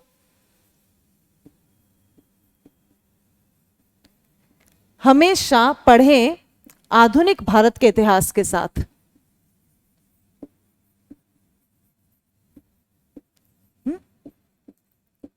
आधुनिक विश्व इतिहास और आधुनिक भारत को साथ साथ लेकर पढ़ें। इससे क्या होगा कि आपकी जो समझ है वो दोनों के साथ जोड़कर बहुत ही बेहतर बनेगी। जैसे कि अगर मैं आपको उदाहरण दूं तो जब औद्योगिक क्रांति हो रही थी, भारत के अंदर यूरोपियों का आगमन हो चुका था। और यूरोपियों का आगमन का जो कारण है, यूरोपियों के आगमन का कारण क्या था? औद्योगिक क्रांति थी, क्योंकि उनके पास, उनको बाजारों की खोज थी, उनको कच्चे माल का जहां से व्यापार हो सके उन जगहों की खोज थी। तो इसलिए हम देखते हैं कि जो औद्योगिक क्रांति है उसका एक तरह से एक आयाम जो नया बनकर आता है पूरे विश्व परिप्रेक्ष्य में, वो था उपनिवेशवाद। उपनिवेशवाद के साथ साथ उपनिवेश, जब भारत में उपनिवेशीकरण हो चुका था भारत का, तो उस वक्त और भी बहुत सारे ऐसे देश थे जहां पे जो उपनिवेश बन चुके थे। भारत के साथ साथ आप अफ्रीका के अंदर देखें या आप एशिया के दूसरे हिस्सों में देखें तो वो भी उसके साथ जुड़ जाते हैं। फिर उसके बाद एक दौर आया विउपनिवेशीकरण का। विउपनिवेशीकरण के अंदर केवल भारत के अंदर ही विउपनिवेशीकरण नहीं हुआ, और भी विश्व के काफी देशों के अंदर ये जो एक दौर था ये आया। तो मेरे कहने का मतलब है कि जब आप विश्व इतिहास पढ़ें तो उसको मॉडर्न हिस्ट्री के साथ, आधुनिक काल का जो भारतीय इतिहास है उसके साथ पढ़ें, तो उससे समझ जो है वो आपकी बहुत ज्यादा बेहतर होगी। दूसरी चीज है कि जो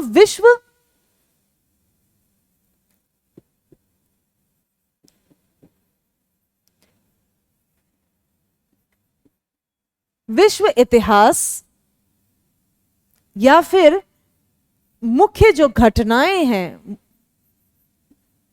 मुख्य घटनाओं का प्रभाव पढ़ें। मुख्य घटनाओं का प्रभाव भारत पर पढ़ें। आधुनिक भारत के परिप्रेक्ष्य में विश्व के अंदर घटने वाले जितनी भी मुख्य घटनाएं थी, उनका भारतीय पृष्ठभूमि पर क्या असर थी और क्या प्रभाव पड़ रहा था, इसको समझें। तीसरा जो इंपॉर्टेंट एक पॉइंट है वो है थीम वाइज आप पढ़ें। एक विषय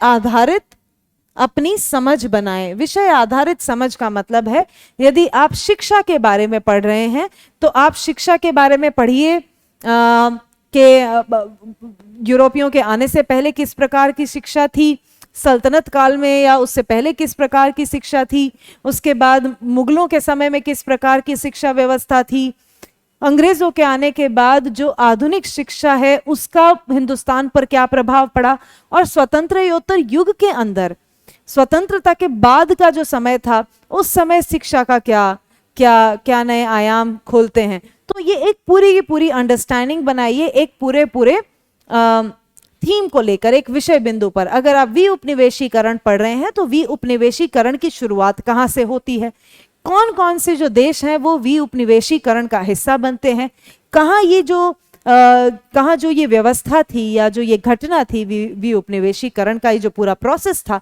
वहाँ कहाँ किस प्रकार की समस्याओं का किन किन देशों को सामना करना पड़ा। भारत के अंदर उन इसका जो पूरा पूरा वी उपनिवेशीकरण का जो दौर था, वो भारत पर उसका असर कैसे पड़ता है और भारत की उसमें क्या भूमिका रहती है। तो विश्व को तो पढ़ें, थीम वाइज पढ़ें, विश्व में होने वाली जितने भी मुख्य घटनाएं हैं वो जुड़कर हिंदुस्तान के साथ आए, वो भारत से उसका लिंक कैसे है, उसका प्रभाव कैसे है, वो भी देखें और थीम वाइज पढ़ें। एक थीम को लें, उसको पढ़ें, लेकिन ये बिंदु को हमें नहीं भूलना है कि विश्व इतिहास का या मुख्य घटनाओं का भारतीय इतिहास पर क्या प्रभाव पड़ रहा था। यहां पर आपको सामाजिक जितने भी नए सामाजिक और राजनीतिक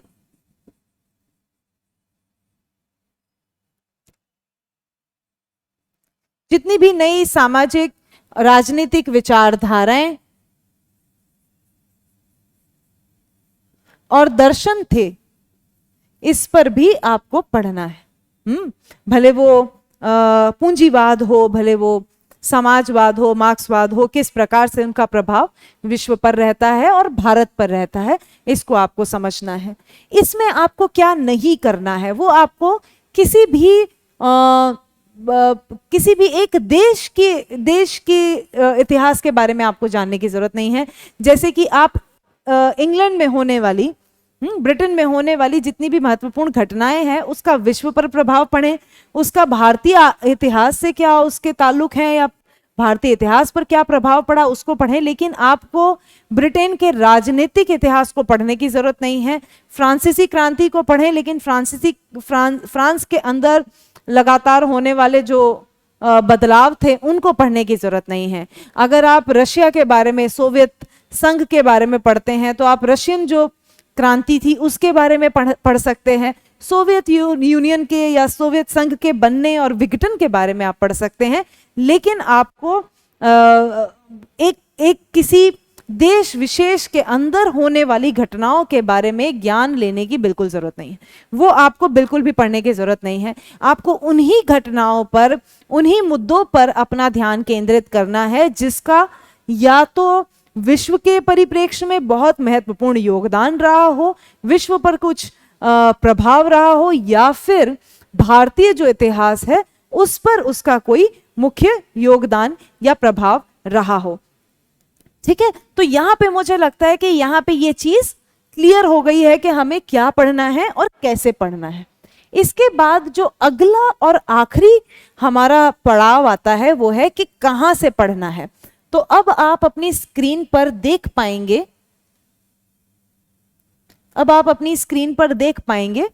कि जैसे कि मैंने आपको कहा था, वर्ल्ड हिस्ट्री के लिए स्पेसिफिकली मैं आपको बता दूं, विश्व इतिहास के लिए आप प्रोस्पेक्ट आईएएस का जो मटेरियल है उसको आप कंसल्ट कर सकते हैं, क्योंकि ये एक्सपर्ट की निगरानी में बनाया जा रहा है और बहुत ही मेहनत करके, बहुत ही रिसर्च के बाद इसको तैयार किया जा रहा है। उसके साथ साथ आप कक्षा 9वीं की जो एनसीईआरटी की किताब है उसको पढ़ सकते हैं, जिसके आखिरी 3 चैप्टर्स आपको पढ़ने होंगे अंग्रेजी में, जिसको इस किताब का नाम है द स्टोरी ऑफ सिविलाइजेशंस, सभ्यताओं की कहानी, इस प्रकार से करके ये किताब का नाम है। उसके आखिरी के 3 चैप्टर्स आप पढ़ सकते हैं। और कक्षा 10वीं की जो पुरानी एनसीईआरटी है, पुरानी एनसीईआरटी की कक्षा 10वीं की जो किताब है वो आप पढ़ सकते हैं। ठीक है, तो अब हम इसके बाद एक ट्रेंड एनालिसिस भी कर सकते हैं। ट्रेंड एनालिसिस भी आपको, जो एक चार्ट आपको स्क्रीन पर दिखाई दे रहा होगा, इसके अंदर आप देख सकते हैं कि कितना ज्यादा महत्व जो है वो इतिहास को जीएस पेपर 1 में दिया गया है। 2013-14 के अंदर लगभग 50% जो मार्क्स थे वो इसको दिए जाते थे, हिस्ट्री को दिए जाते थे। 140 से लेके 100 से 150 के बीच में हम देखते हैं कि 2013 में और 14 में अंक निर्धारित किए गए। उसके बाद हम देखते हैं कि लगातार 60 से लेकर 75 तक, 60 से 75 के बीच में अंक जो हैं वो इतिहास क्षेत्र को दिए गए हैं, इतिहास के खंड को दिए गए हैं। तो आप देख लें कि कम से कम ये 1/3 जो है वो कवर आपका इतिहास से हो जाता है जीएस पेपर 1 के अंदर। अगर आप देखेंगे कि वर्ल्ड हिस्ट्री से, विश्व का जो इतिहास है, वहां से 2013 में तो 40 अंक के सवाल पूछे गए, लेकिन उसके बाद अभी तक सवाल नहीं पूछे गए। लेकिन यहां पर मेरा आपको सुझाव यही रहेगा कि आप जो भी सिलेबस आपको दिया गया है, जो आपको पाठ्यक्रम सिविल सेवा आयोग देता है, उस पर ही टिके रहें। और क्योंकि आप वर्षों की और कम से कम 1 वर्ष की अपनी पूरी तैयारी इसमें लगाते हैं, तो जरूरी है कि आप अपनी तैयारी पुख्ता रखें, कि जो भी बदलाव अगर आते हैं प्रश्न पत्र में, तो उससे जूझने की आपके अंदर हिम्मत हो, उससे जूझने की क्षमता आपके अंदर हो। तो जरूरी नहीं है कि अगर 2014 के बाद विश्व इतिहास से सवाल नहीं पूछे गए तो आगे भी नहीं पूछे जाएंगे। और आज का जिस दौर से हम लोग गुजर रहे हैं, इस दौर में तो विश्व इतिहास की संभावना और भी, विश्व इतिहास से आने वाले सवालों की संभावना और भी बढ़ी जाती है। तो इसके अंदर भी हम देखेंगे कि लगातार कल्चर से, संस्कृति, कला एवं संस्कृति के दृष्टिकोण से सवालों को अंक अधिक दिए जाने लगे हैं। तो इसमें भी, यहां पर भी जिस प्रकार से हमने प्रारंभिक परीक्षा की बात करी, उसी प्रकार से औसतन से अधिक आपको महत्व जो है वो संस्कृति को देना है, क्योंकि यहां तो संस्कृति और विरासत पर क्लियरली हमें सिविल सेवा आयोग भी निर्देश देता है, तो इसलिए वो बहुत इंपॉर्टेंट है। स्वतंत्रोत्तर युग से भी सवाल लगातार आते रहे हैं। 2020 में एक भी सवाल इस युग से नहीं पूछा गया है, जो आप स्क्रीन पर देख ही सकते हैं, ठीक है। लेकिन लगातार इस समय से भी सवाल आते रहे हैं, तो ये एक बहुत ही महत्वपूर्ण खंड है। इसके अलावा, जैसे कि आपको मैंने पहले भी कहा था कि ये खंड केवल और केवल इतिहास की दृष्टि से महत्वपूर्ण नहीं है, ये आपको दूसरे भी जो जीएस के पेपर्स हैं, एसए के पेपर्स हैं, उसमें आपको मदद करेगा। इसके अलावा जैसे कि मैंने आपको जीएस के दूसरे पेपर्स और एसए की बात की, जीएस 4 के अंदर जो आपका एथिक्स का पेपर है, उसके अंदर भी बहुत सारे जो दर्शन है, गांधीवाद से जुड़े हुए सवाल, समाजवाद, पूंजीवाद, या फिर पूंजीवाद तो नहीं, समाजवाद, गांधीवाद और भी बहुत सारे दर्शन, मार्क्सवाद, इनसे जुड़े हुए सवाल आपसे पूछे जाते रहे हैं। तो इसमें भी इतिहास एक बहुत ही महत्वपूर्ण भूमिका निभा सकता है। आप अगर इतिहास को बेहतर तरीके से पढ़ लेते हैं और एक समझ कायम कर लेते हैं, तो ये निश्चित तौर पे कहा जा सकता है कि आप उत्तर बेहतर लिख पाएंगे बाकी जितने भी अभ्यर्थी होंगे उनसे। तो मैं बहुत डिटेल में नहीं जाऊंगी ट्रेंड एनालिसिस के अंदर, यहाँ पर आप ट्रेंड ये क्लियरली देख रहे हैं, लेकिन सुझाव यही रहेगा कि इस पर निर्भर ना हो। जो निर्भरता बनाई जाए वो पाठ्यक्रम पर बनाई जाए और उसी के आधार पर अपनी तैयारी की जाए, जिससे कि हम सफलता के लिए ज्यादा तैयार हो सकें, क्योंकि हमारा उद्देश्य जो है वो परीक्षा में सफल होना है। तो मुझे लगता है कि यहाँ हमने एक विस्तृत तौर पर एक रोड मैप जो है वो तैयार कर लिया है। लास्ट में मैं आपको कुछ बिंदुओं पर आपका ध्यान आकर्षित करना चाहूंगी। पहली बात कि एक एकीकृत अप्रोच से आप पढ़ाई करें, केवल प्री के लिए या केवल प्रारंभिक के लिए और केवल मुख्य परीक्षा या प्रधान परीक्षा के लिए तैयारी ना करें, दोनों को साथ लेकर चलें। जब साथ लेकर चलें तो पूरा का पूरा जो समय काल है, प्राचीन काल से लेके स्वतंत्र काल तक, उस पूरे को तैयार करें। विश्व इतिहास को आप अपनी प्रारंभिक परीक्षा के दृष्टिकोण से छोड़ सकते हैं, लेकिन मुख्य परीक्षा में वो महत्वपूर्ण है। उसको ट्रेंड को देखकर उसको दरकिनार ना करें। साथ साथ में जितने भी विषय हैं उन सब के सामंजस्य को बिठाकर उसकी समझ बनाएं। जो पहली बार तैयारी कर रहे हैं वो सारे के सारे विषयों को एक साथ ना पढ़ना शुरू करें। शुरुआत में केवल 2 ही विषय लेकर पढ़ाई करें, 2 से ज़्यादा विषयों को ना लें और बहुत सारा मटेरियल इकट्ठा ना कर लें। निश्चित करें, विश्वास रखें अपने टीचर्स पर, निश्चित करें कि आपको क्या पढ़ना है और कैसे कैसे पढ़ना है, और अपने टाइम टेबल पर डटे रहें, लगातार पढ़ते रहें। उसके साथ पूरा का पूरा पाठ्यक्रम तैयार करें। पाठ्यक्रम का कोई भी हिस्सा आपको छोड़ना नहीं है। अगर आप पाठ्यक्रम का कोई भी हिस्सा छोड़ते हैं तो असफलता का कारण आप खुद ही बनेंगे। और ये गलती हमें नहीं करनी चाहिए। जो भी ट्रेंड एनालिसिस है उससे हम समझ जरूर बना सकते हैं, लेकिन हमें वहां अपनी निर्भरता नहीं रखनी है। तो आखिरी में आपको इतना ही कहना चाहूंगी, और मुझे लगता है कि अगर आप हमारे साथ आगे बढ़ते हैं तो ज़रूर आपको इतिहास से, अगर आपको इतिहास नहीं पसंद है या इतिहास आप समझ नहीं पाते हैं, तो ये समस्या हम पूरी तरह से आपकी सुलझा सकते हैं। और मुझे तो लगता है कि आप इतिहास आपका सबसे चहीता विषय बन जाएगा। तो यही आशा है कि आप सफल हों और अपना ख्याल रखें और हमारे साथ बने रहें। बहुत बहुत धन्यवाद। Thank you. All the best.